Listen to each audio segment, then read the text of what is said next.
नमस्कार दर्शक बंधु जय जगन्नाथ मु दिव्य आपण मानक स्वागत जनाऊँगी आज आउ एक नुआ भिडियो को। दर्शक बंधु 8 पे कमिशन को नहीं पुणी थर एक बड़ अपडेट टी आसी जाइए। तेबे यही 8 पे कमिशन घोषणा होगा दिन ठारू प्रतिदिन किछि ना किछि यही 8 पे कमिशन को नहीं नुआ नुआ घटना सामना को आसुछि।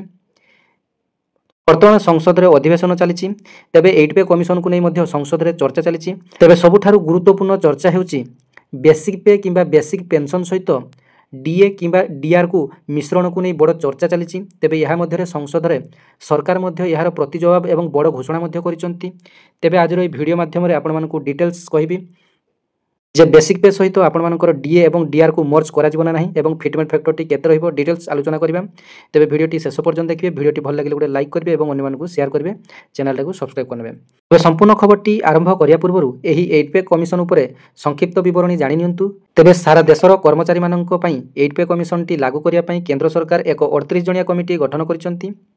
तेबे जो कमिटीर काम रहिबो केंद्र सरकारंकर समस्त विभागर कर्मचारी मानकर दरमा केते प्रतिशत वृद्धि पाइबो, फिटमेंट फैक्टर केते रहिबो, वर्ष को वर्ष डीए केते प्रतिशत वृद्धि घटिबो, जहा फल देशर आर्थिक प्रभाव केते बुझ पड़िबो, ए सबु डिटेल्स एक तथ्य प्रदान करिवे केंद्र सरकार को एक रिपोर्ट माध्यम रे।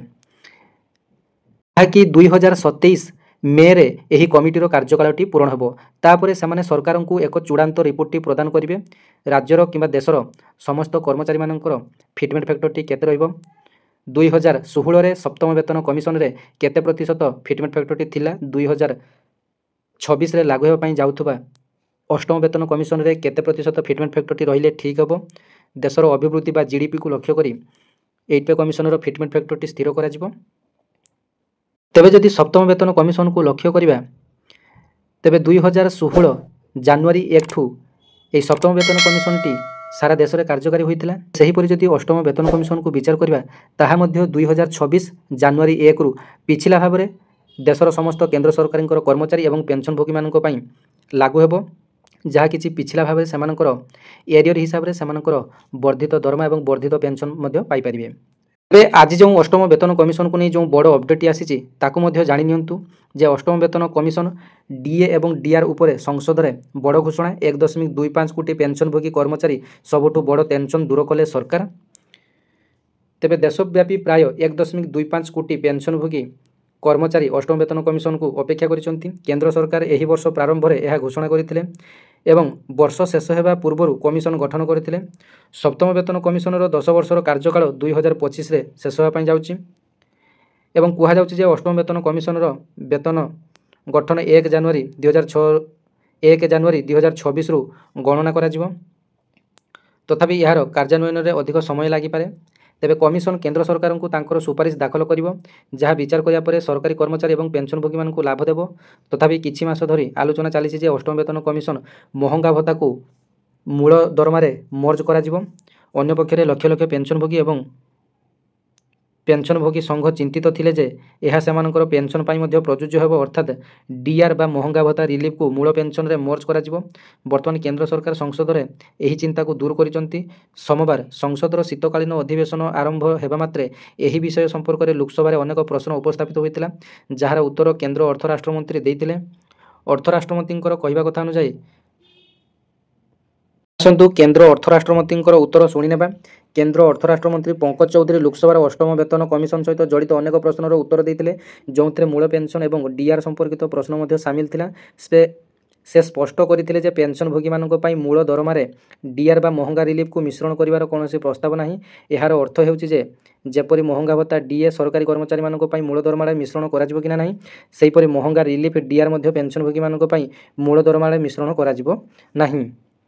पूर्वपरि डीए एवं डीआर प्रदान करा जिवो। पूर्व जमी सप्तम वेतन कमिशन रे डीए एवं डीआर अलग भाव में प्रदान करा जाउची, सेमिति भाव में वर्ष को 2 थर लेखाए डीए एवं डीआर वृद्धि घटिबो।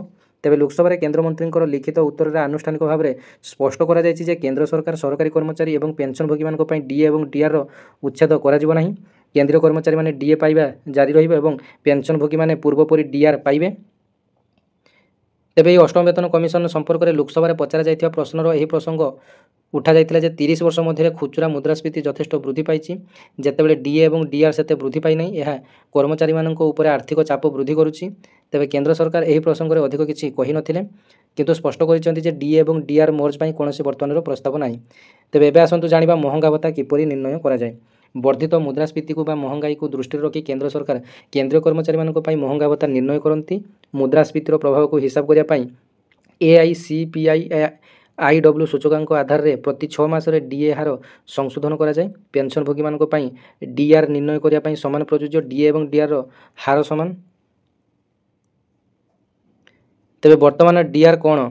ବର୍ତ୍ତମାନ କେନ୍ଦ୍ରୀୟ କର୍ମଚାରୀ ଏବଂ ପେନ୍ସନଭୋଗୀମାନଙ୍କ ପାଇଁ ଡିଏ ଏବଂ ଡିଆର୍ ହେଉଛି 58% ରହିଛି। ଦୀପାବଳି ପୂର୍ବରୁ ଅକ୍ଟୋବରରେ କେନ୍ଦ୍ର ସରକାର ଡିଏ ଏବଂ ଡିଆର୍ 3% ବୃଦ୍ଧି କରିଥିଲେ। ଏହା ଉଲ୍ଲେଖଯୋଗ୍ୟ ଯେ ଡିଏ କେନ୍ଦ୍ରୀୟ କର୍ମଚାରୀମାନଙ୍କର ଦରମାରେ ଅନ୍ତର୍ଭୁକ୍ତ, ଯେତେବେଳେ ଡିଆର୍ ପେନ୍ସନଭୋଗୀମାନଙ୍କର ପେନ୍ସନରେ ଅନ୍ତର୍ଭୁକ୍ତ ଥାଏ। ତେବେ କେନ୍ଦ୍ର ସରକାର ଏହି ବର୍ଷ ପ୍ରାରମ୍ଭରେ ଅଷ୍ଟମ ବେତନ କମିଶନ ଘୋଷଣା କରିଥିଲେ।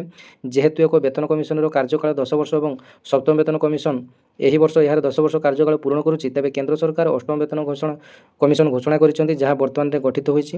ତେବେ ଏଇଟା ଥିଲା ଆପଣମାନଙ୍କର ଡିଏ ଏବଂ ଡିଆର୍ ବେସିକ୍ ପେ ସହିତ ମିଶ୍ରଣକୁ ନେଇ ବଡ଼ ଖବର। ତେବେ ସରକାର ଘୋଷଣା କରିଛନ୍ତି ଯେ କୌଣସି ପ୍ରକାର ଡିଏ ଏବଂ ଡିଆର୍ ଦରମାରେ ମିଶ୍ରଣ କରାଯିବ ନାହିଁ।